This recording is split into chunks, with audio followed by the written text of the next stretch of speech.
ఆ తేదీ అంటే అక్కినేని అభిమానులకు ఎంతో ప్రీతి.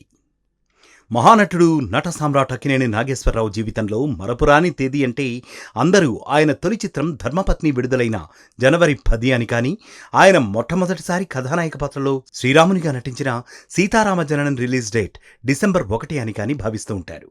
అయితే ఫిబ్రవరి 18వ తేదీ ఏఎన్నార్ జీవితంలోనే కాదు, నట జీవితంలోనే ఓ మరపురాని దినంగా నిలిచింది. ఆ తేదీ అంటే అక్కినేని అభిమానులకు ఎంతో ఇష్టం. ఈనాటికి ఫిబ్రవరి 18వ తేదీన ఆనాటి అక్కినేని చిత్రాల అనుభూతులతో తేలిపోతూ ఉంటారు ఏఎన్నార్ ఫ్యాన్స్. ఇంతకు ఫిబ్రవరి 18వ తేదీతో ఏఎన్నార్కు ఉన్న అనుబంధం గురించి తెలుసుకోవాలి అంటే 1949వ సంవత్సరం దాకా వెళ్లాల్సిందే. హీరోగా పేరు సంపాదించిన తర్వాతే ఏఎన్నార్ వివాహితుడయ్యారు.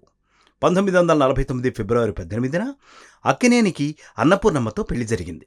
ఆ మరుసటి రోజునే అంటే 1949 ఫిబ్రవరి 19వ తేదీన కీలుగుర్రం చిత్రం విడుదలైంది. ఆ సినిమా అంతకుముందు ఏడాది వచ్చిన ఏఎన్నార్ బాలరాజు కన్నా మిన్నగా విజయం సాధించింది.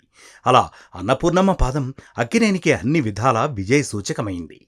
ఆ తర్వాత ఏఎన్నార్ నట జీవితంలో అనేక విజయాలు చూస్తూ సాగిపోయారు. అలాగే ఆయన నటించిన పలు చిత్రాలు ఫిబ్రవరి మాసంలో విడుదలయ్యాయి. అయితే ఏదీ వారి పెళ్లి రోజులైన ఫిబ్రవరి 18వ తేదీన విడుదల కాలేదు. అలా తొలిసారి ఆ తేదీన జనం ముందు నిలిచిన ఏఎన్నార్ మూవీ 'ప్రేమాభిషేకం'. దాసరి నారాయణరావు దర్శకత్వంలో రూపొందిన 'ప్రేమాభిషేకం' 1981 ఫిబ్రవరి 18న విడుదలైంది. మరో చిత్రం ఏంటంటే 'ప్రేమాభిషేకం' ఏఎన్నార్ బర్త్డే అయిన సెప్టెంబర్ 20న 1980లో మొదలైంది. ఆయన పెళ్లి రోజున విడుదలైంది. అది ఏఎన్నార్ 33వ పెళ్లి రోజు. ఆ రోజునే విడుదలైన 'ప్రేమాభిషేకం' ఏఎన్నార్ కెరీర్లోని బిగ్గెస్ట్ హిట్గా నిలిచింది. అంతేకాదు పలు అరుదైన రికార్డులను నమోదు చేసింది. ఈనాటికి 'ప్రేమాభిషేకం' నెలకొల్పిన కొన్ని రికార్డులు చెక్కు చెదరకుండా ఉండడం విశేషం. అంతకుముందు ఏఎన్నార్ కెరియర్లో అత్యధిక కేంద్రాల్లో శత దినోత్సవం చూసిన చిత్రంగా 1971 నాటి 'దసరా బుల్లోడు' నిలిచింది. ఆ సినిమా 22 కేంద్రాలలో శత దినోత్సవం, 3 కేంద్రాలలో రజతోత్సవం, హైదరాబాద్లో స్వర్ణోత్సవం చూసింది. అప్పటికే ఎన్టీఆర్కు 'పాతాళ భైరవి', 'లవకుశ' వంటి చిత్రాల వజ్రోత్సవాలు ఉన్నాయి. ఆ రికార్డులను బీట్ చేయాలని లేదా సమం చేయడానికి 'దసరా బుల్లోడు' నిర్మాత బిబి రాజేంద్ర ప్రసాద్ పలు విధాలా ప్రయత్నించారు. చివరకు ఏఎన్నార్ కెరియర్లో ఫస్ట్ గోల్డెన్ జూబ్లీగా 'దసరా బుల్లోడు'ను నిలిపారు. ఆ తర్వాత 1977లో ఎన్టీఆర్ 'అడవిరాముడు' రావడం, ఆ సినిమా ఏకంగా ఫస్ట్ రిలీజ్లోనే 32 సెంటర్స్లో 100 రోజులు, 16 కేంద్రాల్లో సిల్వర్ జూబ్లీ, 4 కేంద్రాల్లో గోల్డెన్ జూబ్లీ చూసేసింది. దాంతో ఏఎన్నార్ అభిమానులు ఆ రికార్డులు చూసి సతమతమైపోయేవారు. ఆ తర్వాత 4 ఏళ్లకు 1981 ఫిబ్రవరి 18న 'ప్రేమాభిషేకం' విడుదలైంది. ఈ సినిమా ఫస్ట్ రిలీజ్లో 30 కేంద్రాల్లోనూ, తరువాత లేట్ రిలీజ్ కన్నడ, తమిళనాడు కలిపి మరో 13 కేంద్రాలలోనూ 100 రోజులు చూసింది. ఫస్ట్ రిలీజ్లో ఆదోని మినహా 100 రోజులు ఆడిన అన్ని కేంద్రాల్లోనూ 'ప్రేమాభిషేకం' 175 రోజులు ప్రదర్శితమైంది. తరువాత మరో 2 కేంద్రాల్లోనూ సిల్వర్ జూబ్లీ చూసింది. ఇక ఈ చిత్రం 'అడవిరాముడు' కంటే ఎక్కువ కేంద్రాల్లో గోల్డెన్ జూబ్లీ చూడాలని అదే పనిగా అభిమానులు రికార్డు పెట్టారు. అలా 8 కేంద్రాల్లో స్వర్ణోత్సవం చూసింది. 2 కేంద్రాల్లో 75 వారాలు ప్రదర్శితమైంది. తెలుగునాట 75 వారాలు చూసిన తొలి చిత్రంగా 'ప్రేమాభిషేకం' నిలిచింది. అంతకుముందు 'పాతాళ భైరవి' 96 వారాలు ఆడిందనే రికార్డు ఉన్నా అది బెంగళూరులో ప్రదర్శితమైంది. 1978లో వచ్చిన మరో చరిత్ర తెలుగు సినిమా మదరాసులో దాదాపు 590 రోజులు చూసింది. ఆ 2 సినిమాలు వేర్వేరు రాష్ట్రాలలో ప్రదర్శితమయ్యాయి. అందువల్ల తెలుగు నేల మీద మాత్రం 'ప్రేమాభిషేకం' తొలి 525 రోజుల చిత్రంగా ఓ రికార్డును నెలకొల్పింది.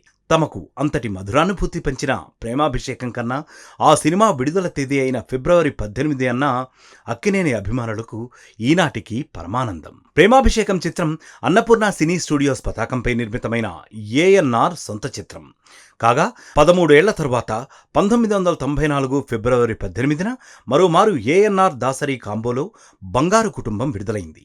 ఈ చిత్రం నటుడు సత్యనారాయణ, ఆయన సోదరుడు కైకాల నాగేశ్వరరావు నిర్మించారు. ఈ చిత్రం విజయం సాధించింది. ఏఎన్నార్ రెండవసారి ఉత్తమ నటునిగా నంది అవార్డును అందుకోవడానికి 'బంగారు కుటుంబం' కారణమైంది. అంతకుముందు 'మేఘ సందేశం' చిత్రంతో ఏఎన్నార్ బెస్ట్ యాక్టర్గా నంది అవార్డును దక్కించుకున్నారు. 'బంగారు కుటుంబంతో' రెండవసారి ఉత్తమ నటునిగా నిలిచారు నాగేశ్వరరావు. అలా ఫిబ్రవరి 18వ తేదీ ఏఎన్నార్ నట జీవితంలోనూ ఓ మరపురాని రోజుగా నిలిచింది. మరో విశేషం ఏంటంటే ఏఎన్ఆర్ నటవారసుడు నాగార్జున వివాహం కూడా ఫిబ్రవరి 18వ తేదీనే జరిగింది.